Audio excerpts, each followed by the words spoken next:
테헤란의 밤하늘이 붉은 화염으로 물들며 거대한 불길이 지평선을 끝없이 뒤덮었습니다. 평온한 일상을 보내는 세계의 다른 곳들과 달리 이곳에서 들려오는 폭음은 그야말로 지옥의 풍경을 방불케 합니다. 이스라엘이 이란 정권의 가장 치명적인 급소이자 경제의 심장인 에너지 인프라를 직접 타격하면서 중동의 지정학적 위기가 전례 없는 수준으로 치닫고 있습니다. 단순한 군사적 충돌을 넘어선 이 거대한 폭발은 워싱턴의 복잡한 정치 지형부터 전 세계 에너지와 무기 시장에 이르기까지 강력한 연쇄 파장을 일으키고 있습니다. 눈앞에 솟구치는 짙은 매연과 화염, 그 이면에는 이란 체제를 지탱해온 국가 인프라의 극심한 취약성이 숨겨져 있습니다. 우리는 오늘 단순히 파괴된 폭격 현장의 참상을 전하는 것에 그치지 않을 것입니다. 정권의 생명줄인 연료 저장소의 붕괴부터 은밀하게 감춰져 있던 지하의 핵무기 개발 시설, 그리고 새롭게 재편되고 있는 글로벌 군사 질서의 민낯까지 낱낱이 파헤쳐 보겠습니다. 끝없이 추락하는 안보 위기 속에서 과연 세계의 평화는 어떻게 위협받고 있으며 우리는 무엇을 대비해야 하는 것일까요? 지금부터 그 깊고 어두운 비밀의 장막을 걷어내고 거대한 역사의 변곡점을 마주해 보겠습니다. 그 거대한 역사의 변곡점 한가운데에는 이란 경제의 심장이자 정권의 생명줄인 에너지 산업이 자리 잡고 있습니다. 이스라엘 방위군은 전쟁 발발 이후 처음으로 이란 군 소속 30곳의 연료 저장소를 정밀 타격했습니다. 이는 해당 시설들이 오직 민간 기반 시설일 뿐이라는 테헤란의 주장을 완전히 무너뜨리는 결과였습니다. 눈앞에 솟구치는 연기와 화염, 그 너머로 이번 공격은 이란 지도부가 직면한 가장 깊고 치명적인 약점을 백일하에 드러냈습니다. 바로 국가 에너지 인프라의 극심한 취약성입니다. 서방 세계의 광범위하고 강력한 제재가 가해진 이후 테헤란은 국가 예산을 충당하기 위해 석유와 가스 수출에 절대적으로 의존해왔습니다.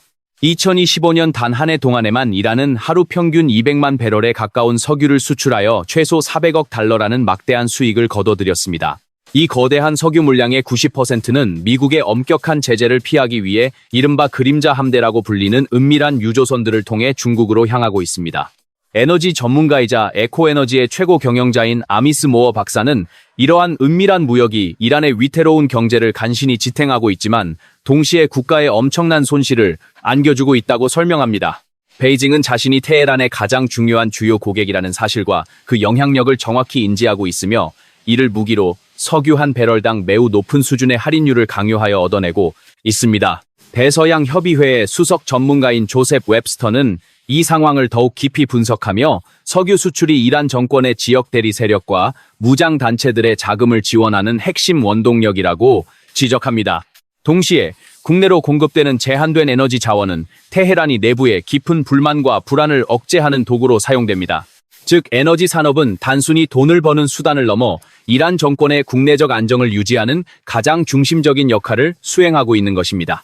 전문가들은 전 세계 어느 국가에서나 연료가 부족해지는 상황은 대중의 즉각적인 분노를 폭발시키는 가장 강력한 뇌관이 된다고 경고합니다. 사람들은 평범한 일상 속에서 자신만의 자율성을 누리기를 원하며 연료에 접근할 수 없게 되는 순간 그 불만은 걷잡을 수 없이 커져 종종 거대한 정치적 시위나 체제, 전복의 움직임으로 이어지곤 합니다.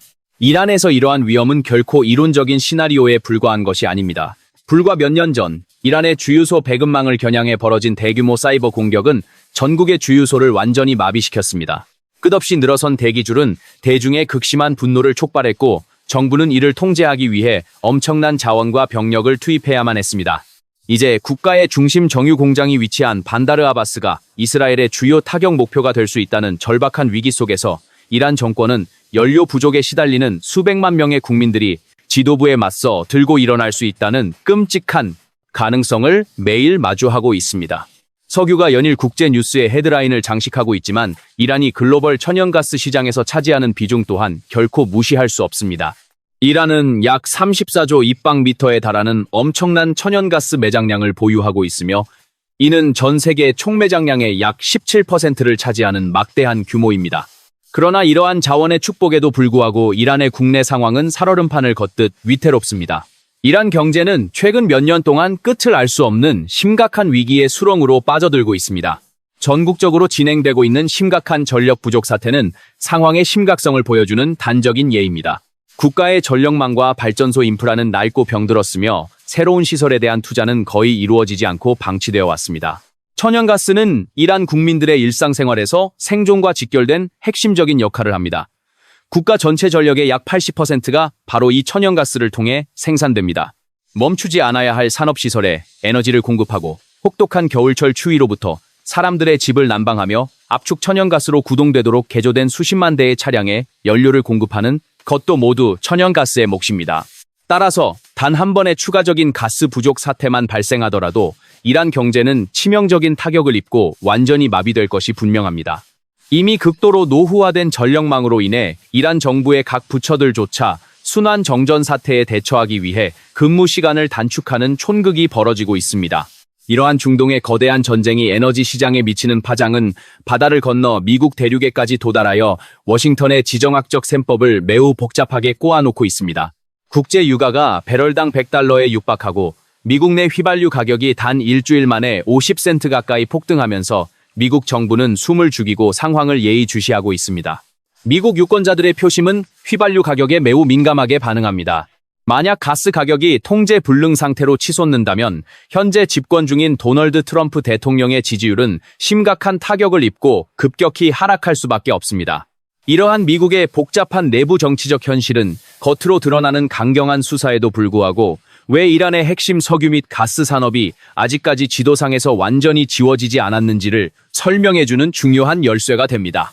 미국 워싱턴의 일부 냉철한 지정학 분석가들은 현 정권이 분쟁이 극도로 격화되는 상황 속에서도 전쟁이 끝난 다음 날의 시나리오를 신중하게 고려하고 있을 것이라고 추측합니다. 이란의 핵심 에너지 인프라를 일부분이라도 보존하는 것은 단순히 확전을 억제하려는 소극적인 태도가 아니라 훨씬 더 멀리 내다보는 치밀한 장기 전략일 수 있습니다. 만약 현재의 테헤란 정권이 결국 붕괴하게 된다면 훗날 들어설지도 모를 서방의 우호적인 새로운 정부가 황폐해진 국가를 재건하는데 반드시 필요한 최소한의 경제적 자원을 확보할 수 있도록 미리 안배해 두려는 의도입니다. 그러나 그러한 미래가 오기 전까지 이란의 에너지 산업 시설은 이 지역에서 언제든 거대한 폭발을 일으킬 수 있는 가장 치명적이고 갈등을 유발하기 쉬운 전략적 표적으로 남아있을 것입니다. 에너지 시설이 체제를 지탱하는 경제의 심장이라면 군사기지와 은밀하게 감춰진 핵시설은 이란 정권의 척추와도 같습니다. 이스라엘 방위군의 벼락 같은 정밀 타격은 바로 이 척추를 향해 거침없이 내리꽂히며 적의 방어선과 정보망을 순식간에 마비시켰습니다. 이스라엘 방위군은 이란 군부의 핵심 고위 인사이자 이스라엘에 대항하는 정권의 모든 활동을 조율해온 아부 안카스 바바테칠 테헤란 중심부에서 정확히 타격하여 제거했다고 공식 확인했습니다. 바바군은 이란 최고 지도자의 군사사무소를 이끄는 수장이자 정권의 비상지휘부 참모총장으로 알려진 인물입니다.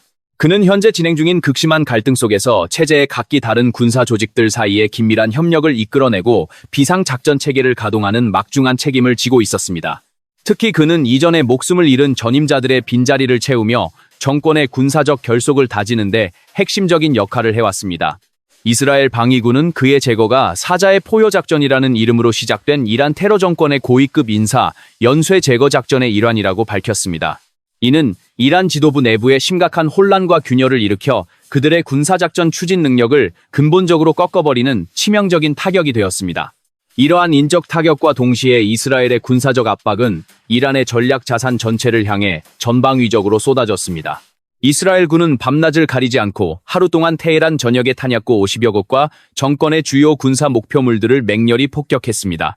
파괴된 목표물 중에는 혁명수비대의 우주 및 위성 본부가 포함되어 있었는데 이곳은 이란 우주국이 수집한 모든 정보가 모이고 전송되는 심장부와 같은 곳이었습니다. 이스라엘 군은 이 시설이 2022년 8월에 발사된 카얌 위성을 통제하는 작전 지휘 건물이며 혁명수비대가 이스라엘을 비롯한 중동 지역 국가들을 은밀하게 감시하는데 사용해왔다고 폭로했습니다. 또한 이스라엘 군의 공세는 하루 동안 무려 400곳이 넘는 목표물을 휩쓸고 지나갔습니다. 이 과정에서 이스라엘 전투기들의 심각한 위협이 되던 방공 레이더망과 함께 이스파한 공군 기지에 경납되어 있던 이란의 F-14 전투기 여러 대가 산산조각 났습니다. 이 전투기들은 1976년 제정시대 당시 미국으로부터 도입한 79대 중 일부로 1979년 이슬람 혁명 이후 새 정권이 압류하여 지금까지 애지중지 사용해 온 낡은 유산이었습니다. 이란은 세계에서 유일하게 이 쌍발 엔진 전투기를 아직도 군사작전에 투입하고 있는 국가였으나 이번 폭격으로 그 공군력은 돌이킬 수 없는 치명상을 입게 되었습니다. 전장의 불길은 이란 영토를 넘어 레바논 베이루트로까지 번져나갔습니다. 이스라엘 방위군은 베이루트의 한 호텔을 정밀 폭격하여 이란 이슬람 혁명 수비대 정예 부대인 쿠드스군의 고위 관리 5명을 단숨에 제거했습니다. 이들은 헤즈볼라와의 군사작전을 은밀하게 조율하는 핵심 연락책들이었으며 정보망과 금융 네트워크를 통제하는 중추적인 역할을 맡고 있었습니다.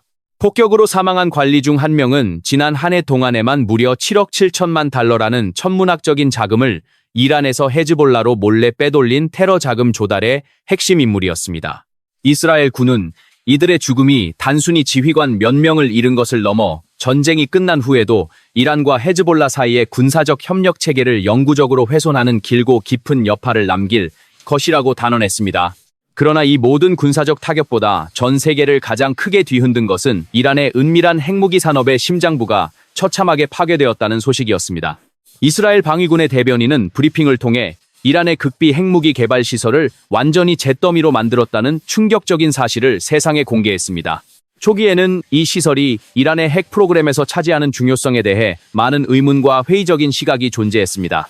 하지만 이스라엘의 최고위 정보 소식통을 통해 이 시설이 품고 있던 끔찍한 위험성이 공식적으로 확인되면서 상황은 반전되었습니다. 파괴된 시설은 테헤란 북동쪽 외곽에 깊숙이 숨겨져 있던 미나다이 기지로 이스라엘 정보 당국은 수많은 이란 핵 과학자들이 그곳으로 은밀하게 이동하는 동선을 집요하게 추적해 왔습니다. 세계의 수많은 언론이 단순히 우라늄 농축 활동에만 시선을 고정하고 있을 때 이스라엘 군은 우라늄이 실제 무기로 사용되기 위해 반드시 필요한 핵심 기폭 장치들을 개발하는 숨겨진 퍼즐 조각을 찾아낸 것입니다.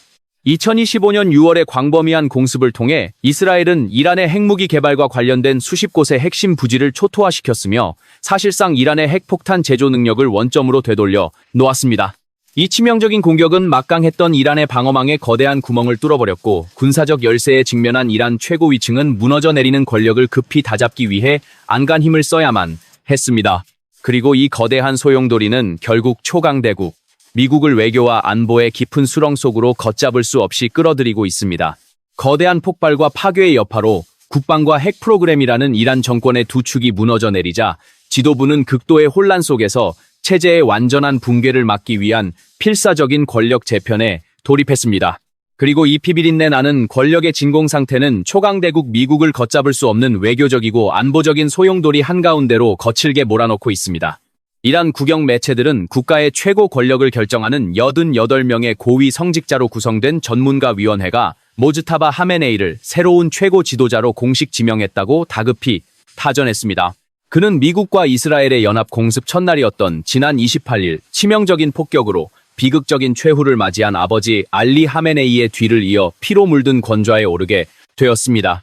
모즈타바는 오랫동안 유력한 권력의 후계자로 거론되어 왔으나 이토록 참혹한 전쟁의 한가운데서 벼랑 끝에 선 국가의 명운을 짊어지게 될 줄은 누구도 쉽게 예상하지 못했습니다.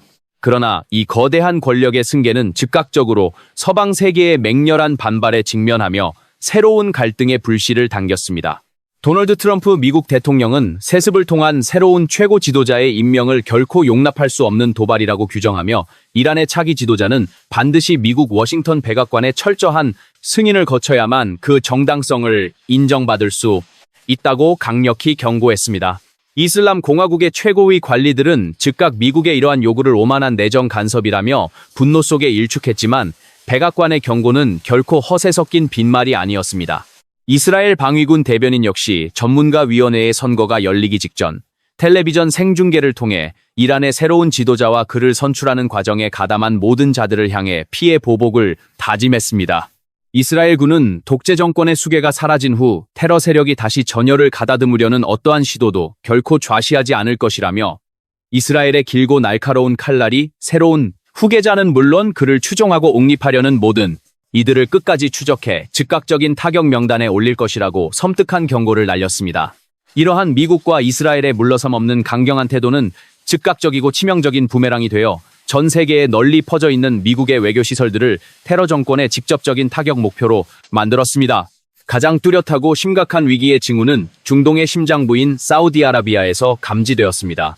미국 국무부는 분쟁이 발발한 이후 처음으로 사우디아라비아에 체류 중인 자국의 외교관과 필수적이지 않은 인력, 그리고 그들의 가족들에게 국가를 즉시 떠나라는 전례 없는 긴급 대피령을 내렸습니다. 이스라엘과 이란의 무력 충돌이 걷잡을 수 없이 격화된 지 불과 일주일 남짓 지난 시점에서 리야드에 위치한 미국 대사관을 향해 적대 세력의 무인기 자폭 공격이 발생하여 화재가 일어나는 등 끔찍한 위협이 마침내 현실화되었기 때문입니다. 미국 정부는 즉각 대사관의 문을 걸어 잠그고 폐쇄 조치를 내렸으며 사우디아라비아 여러 도시에 머무는 미국 시민들에게는 안전한 곳으로 몸을 숨기라는 엄격한 자택 대피령이 하달되었습니다. 사우디아라비아 방공망이 미국 대사관 구역을 은밀하게 노리던 또 다른 무인기를 가까스로 격추하면서 중동 하늘에 들이운 공포와 죽음의 그림자는 하루가 다르게 더욱 짙어지고 있습니다. 그러나 맹목적인 분노와 보복의 불길은 중동의 메마른 사막을 넘어 머나먼 유럽의 차가운 도시들까지 거침없이 번져나갔습니다. 평화롭던 노르웨이 오슬로의 새벽 1시 미국 대사관 구역 입구 근처에서 지축을 흔드는 거대한 폭발음이 고요한 정적을 찢어발겼습니다. 천만다행으로 끔찍한 인명피해는 발생하지 않았지만 검고 짙은 매연이 시내 거리를 뒤덮고 대사관의 출입구가 산산조각 나는 등 일대는 순식간에 공포에 질린 아수라장이 되었습니다. 노르웨이 수사 당국은 이 사건이 단순한 사고가 아니라 중동의 급박한 위기와 깊게 연관된 치밀하고 의도적인 테러 공격일 가능성을 활짝 열어두고 미국 정보기관과 긴밀히 공조하며 배후를 쫓는 철저한 수사에 착수했습니다. 이뿐만이 아닙니다. 아랍에미리트 두바이의 미국 대사관 인근 주차장에도 이란의 것으로 강하게 추정되는 무인기가 곤두박질치며 폭발을 일으켰고 파키스탄 카라치에서는 폭격에 분노한 대규모 시위대가 미국 영사관의 담장을 넘기 위해 돌진하는 과정에서 미 해병대와의 격렬한 총격전이 벌어졌습니다. 이 비극적인 충돌로 현장에서 최소 10명이 목숨을 잃고 수많은 사람들이 피를 흘리며 쓰러지는 참극이 빚어졌습니다. 마르코 루비오 미국 국무장관은 쉼없이 이어지는 이 끔찍한 사태들에 대해 동맹국들의 영토 안에 세워진 미국의 대사관과 외교시설들이 테러 정권의 노골적이고 직접적인 표적이 되고 있다며 끓어오르는 분노와 깊은 우려를 표명했습니다. 팀 케인 상원의원 역시 전 세계 험지에 흩어져 임무를 수행하는 국무부 직원들의 생명을 보장하기 위해 각국 대사관과 영사관의 보안 태세를 전시와 다름없는 최고 수준으로 즉각 끌어올려야 한다고 목소리를 높였습니다. 중동의 낡은 군사 기지에서 촉발된 한 발의 미사일과 자폭 무인기가 전 세계 곳곳에 흩어진 평화의 상징인 외교 공관들을 붉은 피로 물들이면서 국제 안보 체계는 그야말로 아찔한 벼랑 끝으로 처참하게 내몰리고 있습니다. 그리고 이 끝을 알 수 없는 안보의 깊은 추락과 팽팽한 극도의 긴장감은 결국 오랜 시간 평화의 단꿈에 빠져 있던 세계의 다른 강대국들을 거칠게 흔들어 깨우기 시작했습니다.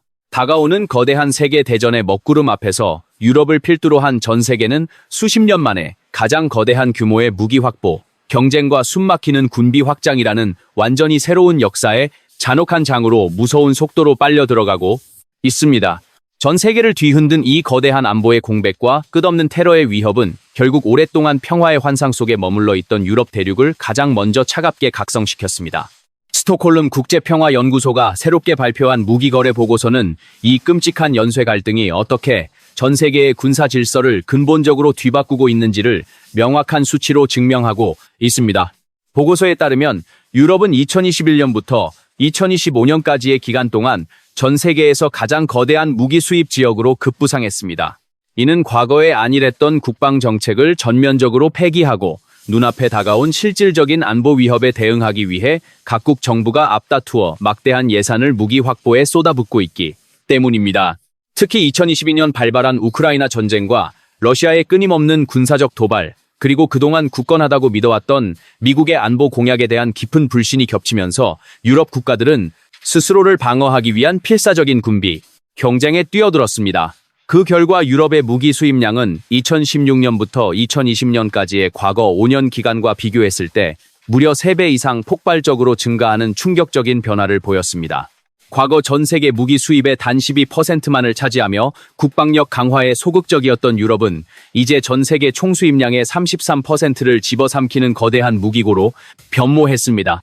오랜 기간 국방 투자를 축소하며 낡아버린 군대를 다시 재건하고 동시에 전쟁의 최전선에서 피 흘리는 우크라이나를 지원하기 위해 막대한 양의 군사 장비가 유럽의 국경 안으로 쉴 새 없이 밀려들고 있습니다. 흥미로운 점은 유럽 국가들이 자체적인 방위산업 생산 능력을 급격히 끌어올리고 있음에도 불구하고 여전히 가장 치명적이고 핵심적인 무기 체계에 대해서는 미국에 절대적으로 의존하고 있다는 사실입니다. 특히 공중의 우위를 점하기 위한 최첨단 전투기와 날아오는 미사일을 요격하기 위한 장거리 방공 시스템 분야에서 미국의 방위 산업체들은 유럽 시장을 완전히 장악하며 전례 없는 특수를 누리고 있습니다.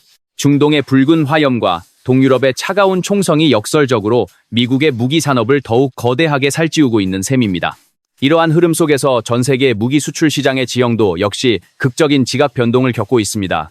세계 최대의 무기 수출국인 미국은 자국의 수출 시장 점유율을 기존의 36%에서 42%까지 대폭 끌어올리며 글로벌 방위 산업의 압도적인 패권국으로서의 입지를 더욱 견고하게 다졌습니다. 이는 유럽뿐만 아니라 극도의 안보 불안을 느끼고 있는 아시아와 중동의 동맹국들이 미국의 첨단 무기 체계를 앞다투어 구매하고 있기 때문입니다. 반면 과거 미국과 어깨를 나란히 하며 전 세계 무기 시장을 양분했던 러시아는 우크라이나 침공 이후 서방의 강력한 경제 제재와 무기 부품 조달에 극심한 어려움에 직면하면서 수출 점유율이 21%에서 6.8%로 처참하게 곤두박질 쳤습니다. 러시아가 잃어버린 빈자리는 빠르게 다른 국가들로 채워졌습니다. 프랑스는 글로벌 무기 수출의 9.8%를 차지하며 세계 2위 수출국의 자리로 도약했고 유럽 전체의 총 수출 점유율은 28%에 달하며 러시아의 4배 그리고 중국의 5배에 이르는 막강한 영향력을 과시하고 있습니다. 한편 중동 지역의 무기 수입은 겉으로는 약 13% 정도 감소한 것으로 나타났습니다. 사우디아라비아와 카타르가 여전히 세계에서 손꼽히는 거대한 무기 수입국으로 자리를 지키고 있지만 과거의 폭발적인 증가세는 다소 꺾인 듯 보였습니다. 그러나 군사 전문가들과 지정학 분석가들은 이 수치가 폭풍 전야의 고요함에 불과하다고 입을 모아 경고합니다. 지금 눈앞에서 벌어지고 있는 이스라엘과 이란 정권의 사활을 건 전면전 그리고 쉴 새 없이 쏟아지는 탄도미사일과 드론의 폭격은 중동의 군비 경쟁에 다시 한번 거대한 기름을 부을 것이 확실시됩니다. 자신을 지킬 수 있는 압도적인 힘이 없다면 언제든 국가의 존립이 뿌리째 흔들릴 수 있다는 냉혹한 국제사회의 현실은 아시아를 비롯한 전 세계 지정학적 요충지에 위치한 국가들에게도 뼈아픈 교훈을 던져줍니다. 글로벌 무기 공급망이 요동치고 강대국들이 각자의 생존을 위해 무장을 서두르는 지금 스스로의 안보를 책임지는 튼튼한 국방력의 확보는 더 이상 선택이 아닌 생존을 위한 필수 조건이 되었습니다. 이제 이 거대한 파괴와 변화의 연쇄고리 속에서 우리는 어떠한 결말을 맞이하게 될 것인지 깊이 있는 통찰이 필요한 시점입니다. 결국 테헤란의 밤하늘을 붉게 물들인 거대한 화염은 단순히 한 국가의 에너지 시설이 파괴되는 것을 넘어 전 세계가 누려온 평화의 기반이 얼마나 얇고 위태로운지 똑똑히 보여주는 역사적인 경고장입니다. 이스라엘의 정밀한 타격으로 시작된 이 비극적인 연쇄작용은 이란 경제의 심장인 석유와 천연가스 인프라를 마비시키며 정권의 가장 깊은 취약성을 낱낱이 드러냈습니다. 경제적 붕괴의 공포는 곧바로 은밀하게 진행되던 지하의 핵무기 개발 시설과 핵심 군사 지휘부의 처참한 파괴로 이어졌고 이는 벼랑 끝에 몰린 이란 지도부의 급작스러운 권력, 교체를 강제하는 거대한 정치적 지진을 일으켰습니다. 중동의 낡은 군사기지에서 피어오른 연기는 바다를 건너 미국과 유럽의 외교 공관들을 향한 직접적인 테러 위협으로 번져나갔고 초강대국 미국의 복잡한 내부 정치적 셈법마저 송두리째 뒤흔들어 놓았습니다. 이 모든 파괴와 혼돈의 끝에서 우리는 전 세계 무기 시장이 근본적으로 재편되고 수많은 국가들이 생존을 위해 막대한 국방비를 쏟아붓는 새롭고 냉혹한 군비 경쟁의 시대를 마주하게 되었습니다. 평화는 결코 그저 주어지는 것이 아니며 스스로를 지킬 수 있는 강력한 힘과 철저한 안보의식 없이는 언제든 거대한 불길 속에 휩싸일 수 있다는 뼈아픈 진실을 세계는 지금 다시금 깨닫고 있습니다. 거대한 지정학적 단층선이 요동치는 지금 중동의 붉은 화염과 새롭게 쓰이는 글로벌 군사 질서가 과연 아시아의 경제와 국가 안보에는 어떠한 거대한 나비 효과를 불러오게 될까요? 여러분은 다가오는 이 예측 불가능한 변화의 물결 속에서 우리가 어떠한 전략적인 선택과 대비를 해야 한다고 생각하십니까? 깊이 있는 통찰이 담긴 여러분의 다양한 생각과 지혜를 자유롭게 남겨주시기 바랍니다. 혼돈의 시대를 관통하는 날카로운 시선으로 복잡한 국제사회의 이면을 파헤치는 이 긴 여정에 끝까지 함께해 주셔서 진심으로 감사드립니다. 거대한 세계의 흐름을 읽는 더 깊고 다채로운 지식의 창을 계속해서 만나보시려면 지금 바로 구독과 좋아요, 그리고 알찬 공유를 부탁드립니다.